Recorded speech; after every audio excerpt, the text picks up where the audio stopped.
को लाइक करें, सब्सक्राइब करें और बेल के आइकन को प्रेस कर दें ताकि मेरे न्यू वीडियो की नोटिफिकेशन आपको जल्द से जल्द मौसूल हो सके। माँ बाप बहुत बड़े रहमतों के हिसार होते हैं। कायनात की सबसे कीमती चीज जन्नत है, खींच करके माँ के कदमों तले बिछा दे। रिज़ाउल्लाह फी रिज़ाइल वालिद व सख़तुल्लाह फी सख़तिल वालिद। मैं जिसका बाप राजी उसका अर्श का रहमान राजी, जिसका बाप नाराज उसका अर्श का रहमान राज। माँ बाप बहुत बड़ी दौलत है। माँ का कलेजा माँ औलाद के लिए प्यार और मोहब्बत से भरा हुआ है। यकीन जानो जवानों, जिसको अपनी माँ की कदर नहीं है उसको मोहब्बत का पता ही नहीं लगा है। अगर मुमकिन हो सके तो माँ का कलेजा भी निकाल के देखा जाए तो उसमें सिवाय औलाद के प्यार के कुछ नहीं होता है। ये तो बदबख्त है वो बेटे जो माँ बाप की कदर नहीं करते हैं। उलमा ने लिखा हाथ जोड़कर भी अगर माँ बाप को राजी करना पड़े तो वो भी करने में जो है वो कोई हर्ज नहीं है। माँ बाप को राजी रखना अर्श के रहमान को राजी रखना है। हुजूर अलैहिस्सलाम ने जो खूबसूरत दीन दिया वो हमें यही बताता है माँ की मोहब्बत क्या होती है और बाप किस हस्ती का नाम है। कहानी तो सादा सी है लेकिन ये मेरे माशरे की दुखती हुई रग है जिसकी बहुत खूबसूरत किसी ने अक्कासी की है कि कोई नौजवान था तो वो अपनी माँ को यतीम खाने में छोड़ आया। ये आज हमारे यहाँ भी ओल्ड पीपल्स होम बन गए कि जब माँ बाप बूढ़े हुए तो तुम जाके उनको यतीम खानों में जमा करवा दो। ये दिन भी हमने देखने थे। वो किसी ने बड़ा खूबसूरत जुमला लिखा था।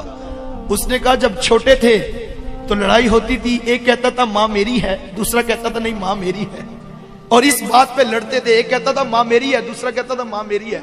फिर कहते थे चलो माँ से पूछ लें, तो माँ फिर हंस के दोनों को टाल देती थी क्योंकि उसे पता था कोई वक्त और भी आएगा, तो वो हंस के दोनों को टाल देती थी। एक जमाना था लड़ाई ये थी माँ मेरी है, माँ मेरी है, लेकिन फिर वक्त वो आया जब माँ बूढ़ी हो गई तो अब लड़ाई इस बात की है कि माँ तेरी है, माँ तेरी है। एक कहता है मैंने पिछला महीना गुजारा है, मुझे पता मेरे बेटे कितनी आजमाइश में रहे हैं, मेरे बच्चों की नींद डिस्टर्ब रहती है माँ की खांसी से, मैं नहीं रख सकता, 4 महीने तुम निकालो हर कोई महीना, फिर देखूंगा क्या करना है। आज वही माँ बोझ बनी है जिस माँ के कदमों तले औलाद की जन्नत जुड़ी है।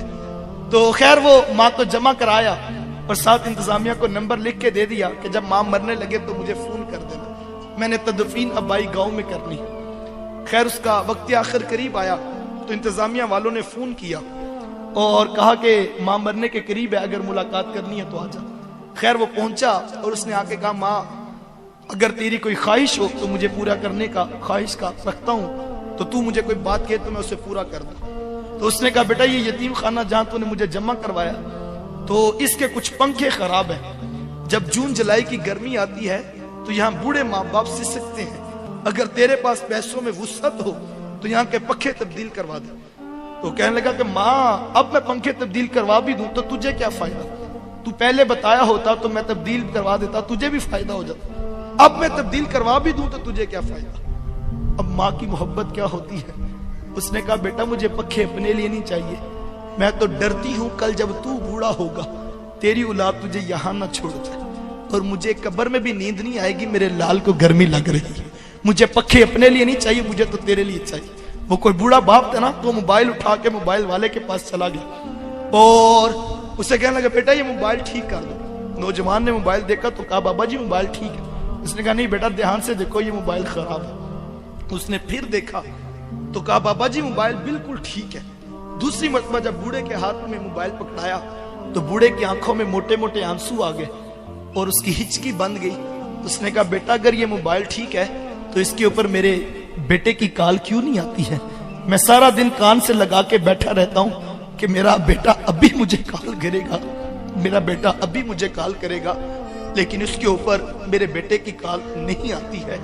ये बूढ़े माँ बाप है, मांगना बुरी बात है, मांगना नहीं चाहिए, लेकिन मैं सोचता हूं कि सही जब सिग्नल पे ब्रेक लगती है, झुकी हुई कमर पे बूढ़ा हाथ तेरे शीशे के दरवाजे के आगे जब ऐसे आता है तो दिल में ख्याल तो आता है आखिर ये 60 साल की माई है, कोई इसकी भी औलाद होगी, कोई इसका भी बेटा होगा, लेकिन ये आज सड़क पर बैठ कर मांगने पे मजबूर है। माँ बाप क्या मांगते हैं तुमसे।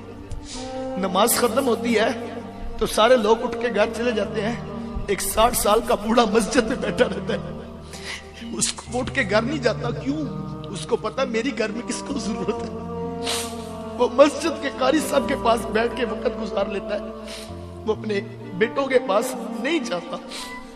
4 بیٹے بیٹھے ہوں، گھر میں کسی بات پہ مشاورت ہو رہی ہو، ہر کوئی آگے بڑھ کے اپنے دل کی رائے دیتا ہے، لیکن ایک بوڑھا باپ ہے جو چپ بیٹھا ہے، وہ نہیں بتاتا اپنے دل کی بات۔ کیوں؟ اسے پتا میری بات کی کیا حیثیت اور کیا اوقات ہے۔ جب ماں باپ یہ سوچے کہ 2 دن سے ماں سوچ رہی ہے میری دوائی مکی ہے اور میں کس بیٹے کو کس طرح کہوں کہ بیٹا میری دوائی ختم ہے اور میرے جوڑوں میں درد بڑا بڑھ گیا، وہ ماں کہتی بیٹا میں کیا کروں، میں مجبور ہوں کہ میرے سے چلا بھی نہیں جاتا اور میں لفظ سوچتی ہوں کہ میں تمہیں کیسے کہوں۔ وہ جو باہر بیٹھ کے 2000 کا دوستوں میں ڈنر کر کے آ جاتا ہے، ماں کی دوائی کی خبر لینے کے لیے اس کے پاس نہ وقت ہے نہ اس کے پاس سوچ ہے۔ میں نوجوانوں سے کہتا ہوں آج تمہیں برا لگتا ہے، تم کہتے ہو میں نے یہ کرنا ہے میں نے وہ کرنا ہے، تمہیں ماں باپ کا ٹوکنا برا لگتا ہے، صاحب ایک وقت آئے گا جب گھر سے 4 پائی اٹھ جائے گی، وہ 4 پائی جو تجھے بڑی بری لگتی تھی تو نے اٹھا کے سین میں رکھ دی تھی۔ میرے بچوں کی نیند ڈسٹرب ہوتی ہے، ایک وقت آئے گا وہ 4 پائی جب اٹھ جائے گی تو گھر میں چراغ لے کے بھی ڈھونڈے گا، میری ماں مجھے ملے میں مشورہ کروں، میں باپ سے پوچھوں مجھے بتا زندگی کیسے گزاروں، میں کیا کروں۔ اس وقت تجھے گھر کھانے کو آئے گا لیکن اس وقت کا پچھتانا کوئی کام نہیں آئے گا۔ اپنے ماں باپ کی قدر کر لو، بوڑھے ماں باپ رسوا ہو رہے ہیں اور ماں باپ جو ہے وہ دھکے کھا کے زندگیاں گزار رہے ہیں، اپنے گھروں میں اجنبی بنے بیٹھے ہیں۔ یہ وہ دکھڑا ہے جس کا ہم جو ہے وہ ازالہ کر سکتے ہیں۔ اپنی جنت کو یتیم خانوں میں نہ جمع کراؤ، اپنی جنت کو دوسروں کے اوپر نہ ڈالو، اس جنت کی قدر کر لو۔ ساری زندگی اپنی مرضی سے گزارنی ہے، ساری زندگی پیسے کمانے ہیں، لیکن اس وقت پیسے بھی ہوں۔ مجھے بھی کل ایک دوست، اس نے ایک نئی گاڑی لی تھی تو وہ کہتا ہے ایک وقت تھا کہ میری ماں بیمار تھی اور میرے پاس سائیکل بھی نہیں تھی اور میں ماں کو ٹانگے پہ اور گدھا گاڑی پہ جو ہے وہ لے کر جو ہے وہ جاتا تھا اور دکان سے دوائی لا کے دیتا تھا ڈاکٹر سے۔ اب میں نے گاڑی بھی لے لی ہے لیکن ماں نہیں ہے میرے پاس تو میں گاڑی میں بٹھا سکوں۔ صاحب نئی گاڑی بھی ہوگی، نیا مکان بھی ہوگا، دنیا کی سہولتیں بھی ہوں گی، لیکن لطف ان نعمتوں میں نہیں آئے گا جب ماں باپ پاس نہیں ہوں گے۔ سب کچھ لٹا دو ماں باپ پہ، رب نے بہت کچھ دینا ہے۔ جو ماں باپ کی قدر کرتا اللہ اسے تھوڑ نہیں آنے دیتا۔ سب کچھ لٹا دو، خود بھوکے رہ لو، ماں کی دوائی کی، ماں کے دودھ کے لیے اخراجات کی ٹینشن نہ لو، سب کچھ لٹا دو ان پہ۔ جس نے ماں باپ کی قدر کی ہے اسے دنیا میں کسی چیز کی تھوڑ نہیں آئے گی۔ آؤ اپنے بوڑھے والدین کی قدر کر لو۔ بس نیمے قلب دعا ہے جن کے والدین وفات پا گئے اللہ ان کی بخشش کرے، رحمتوں کا حساب دے، جن کے زندہ ہیں صحت و تندرستی والی زندگیاں دے، اپنی اولادوں کی قدر کر لے۔ وہ کسی نے بڑا خوبصورت جملہ کہا تھا، اس نے کہا کہ بیٹا جو ہے وہ ڈاکٹر بن جائے، انجینئر بن جائے، بیٹا جج لگ جائے تو ماں باپ سوچتے ہیں کہ اب بیٹا بڑا افسر ہو گیا ہے، اس کے ساتھ بات کیسے کرنی ہے کہیں ہماری بات سے یہ ناراض نہ ہو جائے۔ لیکن کہا اس کے برعکس اگر بیٹا عالم دین بن جائے تو پھر بیٹا سوچتا میں نے بات کس لہجے میں کرنی ہے، اگر میرا لہجہ بھی اونچا ہو گیا تو عرش کا رحمان ناراض ہو جائے گا اور میرا جو ہے وہ خدا ناراض ہو جائے گا۔ کہا اگر بیٹا دین کی راہوں پہ آ جائے تو پھر بیٹا سوچتا ہے کہ کہیں میرا لہجہ اونچا نہ ہو جائے۔ آئیں اپنے والدین کی قدر کر لیں۔ اللہ تعالیٰ مجھے اور آپ کو کہے ہوئے جملوں پر اور کہی ہوئی باتوں پر توفیق عمل عطا فرمائے۔ وآخر دعوایا ان الحمدللہ رب العالمین۔